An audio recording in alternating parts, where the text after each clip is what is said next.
Hi friends, hello. అందరు ఎలా ఉన్నారు? నేనైతే చాలా బాగున్నాను. మీరు కూడా బాగున్నారని అనుకుంటున్నాను. ఈ రోజు నేను చేయబోయేది స్వీట్ ఐటమ్ అండి. అది వచ్చేసి నేను ఊరు వెళ్తున్నాను రేపు. మా పిల్లల కోసం స్నాక్స్ లాగా చేసి వెళ్ళిపోతాను. నా ఛానల్ ఎవరైతే చూస్తున్నారో వాళ్ళందరూ కూడా లైక్ చేయండి, షేర్ చేయండి, సబ్స్క్రైబ్ చేయండి. పక్కనే ఉన్న బెల్ ఐకాన్ కూడా క్లిక్ చేయండి. మీరు చూసి లైక్ చేయకపోతే ఈ వీడియో అయితే వేరే వాళ్ళకైతే వెళ్ళదండి. ఖచ్చితంగా లైక్ చేయండి. మీ తెలిసిన మీ ఫ్రెండ్స్, మీ వాట్సాప్ గ్రూప్స్ కూడా నా రెసిపీస్ మీకు నచ్చినట్లయితే మీరు ఈ వీడియో వాళ్ళకి ఫార్వర్డ్ చేయడానికి ట్రై చేయండి. శర్కరపార చేయడానికి మనకు కావలసిన పదార్థాలు 1 కప్ గోధుమ పిండి, 1/4 కప్ షుగర్ పౌడర్ అండి. ఇది దీంట్లోనే ఇలాచి కూడా కలిపేసి మిక్సీ పట్టేశాను. నెయ్యి 1/2 కప్పు, బొంబాయి రవ్వ వచ్చేసి 1 కప్. గోధుమ పిండిని నేను దీంట్లో వేస్తున్నానండి. మనం ఈ గోధుమ పిండి ప్లేస్ లో మైదా పిండి కూడా వేసుకోవచ్చు. ఈ గోధుమ పిండిలో నెయ్యి వేసి కలుపుదాము. అలాగే ఉప్మా రవ్వ కూడా వేసి కలుపుదాం. మనకి పిండి కన్సిస్టెన్సీ అనేది మనం ముద్ద కడితే ఇలా ముద్దలాగా రావాలి. మనకి ఇలా వస్తే మనకి కరెక్ట్ గా సరిపోయినట్టు. నెయ్యి అనేది ఇంతకన్నా ఎక్కువ వేయకూడదు, ఇంతకన్నా తక్కువ వేయకూడదు. షుగర్ పౌడర్ లో వాటర్ వేసి మిక్స్ చేసేద్దాం. దీన్ని షుగర్ కరిగిపోతుంది. మనం ఈ వాటర్ ని ఈ పిండిలో వేసి కలుపుకుందాం. దీంట్లో మనం చిటికెడు సాల్ట్ కూడా వేద్దామండి.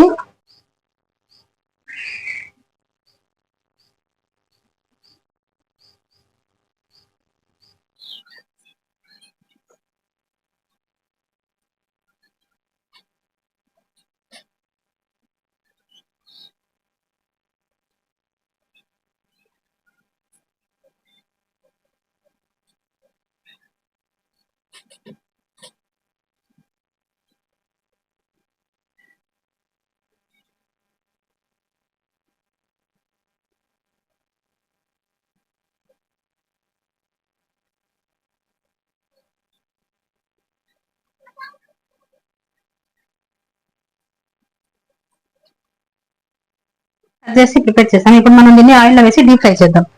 స్టవ్ మీద ప్యాన్ పెట్టి ఆయిల్ పోసుకుందాం. మనం ఇప్పుడు వేసుకున్నాము. ఆయిల్ లో వేసేటప్పుడు జాగ్రత్తగా వేయండి. కొన్ని సార్లు ఆయిల్ చేతి మీద పడుతుంది. మీడియం ఫ్లేమ్ లో పెట్టి ఫ్రై చేయండి. ఇప్పుడు మనకి ఫ్రై అయిపోయిందండి. ఇప్పుడు మనం తీసుకుందాము. బ్రౌన్ కలర్ వస్తే సరిపోతుంది. తీసిన దీన్ని మనం ఒక ప్లేట్ లో వేసుకుందాం. ఫ్రై అయ్యాయండి, నేను తీసేస్తున్నాను. ఇలా ఉన్నప్పుడు తీసేస్తే మనకి బయటకు వచ్చినప్పుడు ఇంకా కలర్ వస్తాయి కదా ఫ్రెండ్స్. శర్కరపార మనం ఎలా ప్రిపేర్ చేసామనేది మీరు కూడా ట్రై చేయండి ఇంట్లో. మీకు ఈ వీడియో కానీ నచ్చితే లైక్ చేయండి, షేర్ చేయండి, సబ్స్క్రైబ్ చేయండి. అలాగే పక్కనే ఉన్న బెల్ ఐకాన్ కూడా క్లిక్ చేయండి.